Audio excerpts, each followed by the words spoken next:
Okay. The cemetery road, you can see, goes around the this entire, it's like 5.2 acres of the cemetery. And you can see here where in our restoration of the road, we found this little piece. And this shows where the original plat of the cemetery in 1896, it was twice this size. And so it was a mirror image of this half. And so there was another big circular road that went out there. And this is where the Allen House apartments were. And I'll tell you the story of what happened. In about 1920 or so, one of the original owners of the cemetery passed away, and his wife didn't want to be in the cemetery business. And so they agreed to give her back that half of the property. And word did not get out to the community or to the morticians, etc. And so people were still buried over on that side of the cemetery. I think our records of the last one was like in the 1930s. But eventually, in the, I think it was late 1950s, a group of attorneys ended up purchasing the cemetery and was running it as a cemetery business. Last burial was in '72. But their main purpose was to see if they could get some of this very valuable Houston land, 2 blocks from River Oaks, sold and developed. And so they got a judge to draw a line that is basically the line of that back fence back there. Draw a line that parallels Gross Street and Dunleavy, like that, to say the west half is the active cemetery and the east half is not cemetery land. And so once it was declared not cemetery land, then it could be sold and developed. His only provision was they had to go and dig up any remains and move them into the active part of the cemetery. And all the headstones. Walk this way and I'll show you a nice visual here. And so excavation work over here, they run across anything, tombstones. Correct. They should notify and they perhaps. Yeah. In fact, I think, according to the records, they got all of the ones that we knew about. But as you know, there's over 5,000 people buried here, and we only have about 350 headstones, and so we can't be certain where everybody is. Yeah. But I did a oral history with one of those lawyers. Gosh, it's been about 10 years ago now. And he was telling me the story about what happened when they were moving the graves. Oh, okay. And you can see that's the back line of the cemetery property, but you can see what happened to the fence. It jogs out like this. Right. And so what happened is, and you can see how big the headstone is here. They had to have machinery to pick that stuff up and move it. Right. And so they rented that. And at the end of their rental period, which was like a week or 2 weeks, this was the only area they had to move, and it started raining. And it rained so hard that they couldn't get in here to pick this up. And so what they decided to do is the judge agreed to have them cut out this little area and keep it as active cemetery. And so, the line for active cemetery could have been right here where this fence is, but it's actually at that fence. Yeah. So the cemetery owns the strip of land behind that fence, and then the strip of land down that way is what we're using as our parking lot.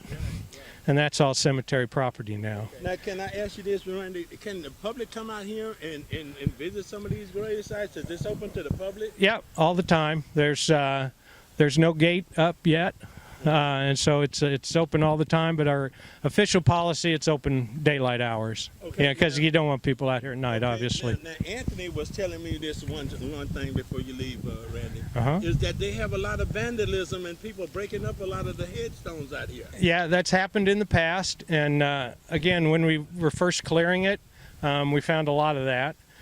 Pastor Robertson knows that a little better because he was out here 3 or 4 years before I got involved. But yeah, there was like some angels and so forth that were out here, and those got stolen.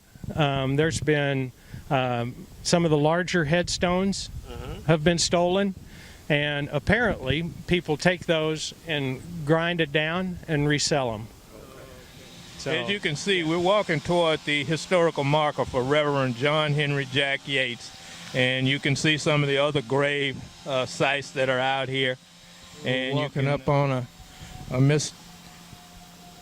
Ernest Brown Sr., born in 1886, and died in 1960. We've got a Henry L. Keener, looks like K-E-E-N-E-R. He was October 20th, 1929. The reason we're taking pictures of a lot of these grave sites is because someone may know some of their family out here, and or may not know that some of their family relatives were buried out here, and they might want to come out and take a look, see if they see any of their relatives. And we got Martha Hilton, born in 1875, deceased January 5th, 1961. The reason we're giving these dates, you might be able to look up your family tree, and if you see a name with these dates, expiration dates, someone, your loved one passed away, you might be able to put something together on it. And we have a Jack W. Hilton here, born December 25th, 1872, expired November 20th, 1943.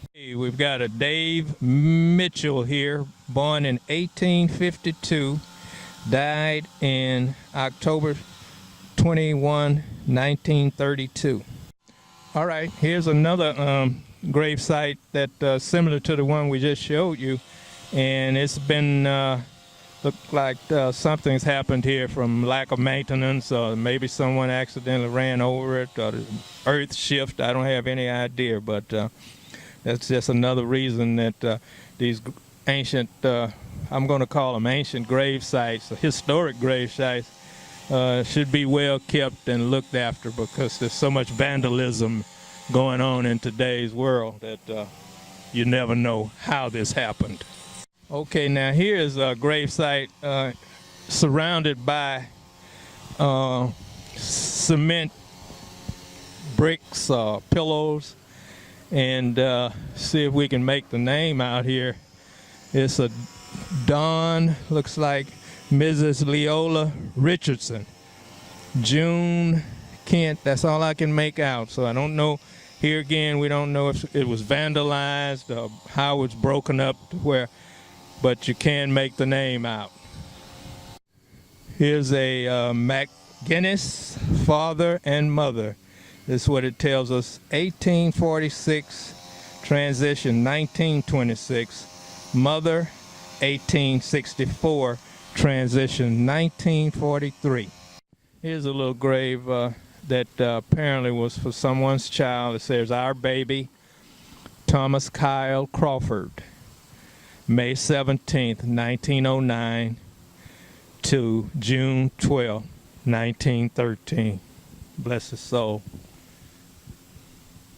Okay, 4 years old, put to rest with a nice headstone. Very nice. Some of these sites out here have plots for enough for, several family members. And it just says the family name, but they don't have the first or last names of the individuals buried out here, but they just say the family of Thomas Jones or whomever.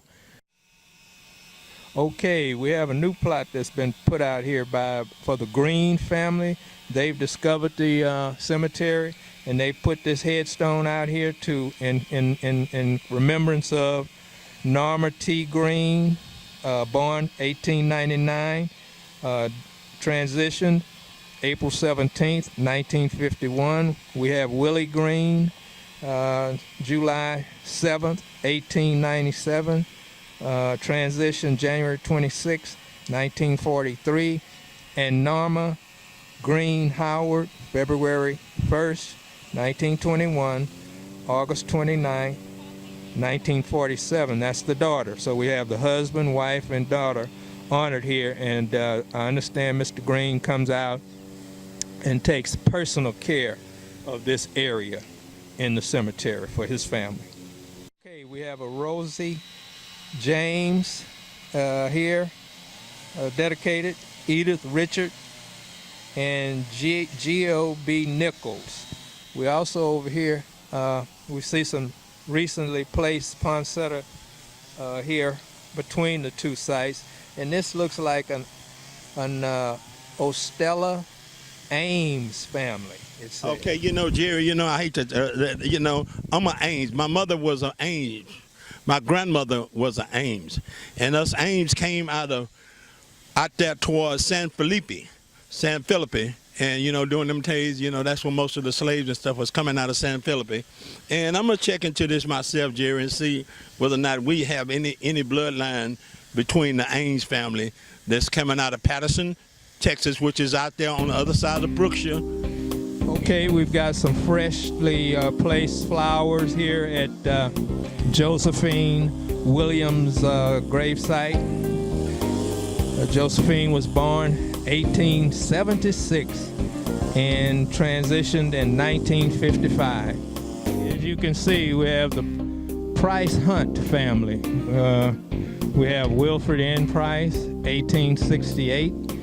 Melissa Ann Price, 1878. Myrtle Wilfred Price, 1911. Dayton Hunt, 1855. Eliza Jane Hunt, 1857. Hazel Price Jackson, 1900. Must still be with us. And Ethel May Price Pritchett, 1904 to 1946. And you can see that they've dedicated a new headstone for these three cement burial sites, cemented.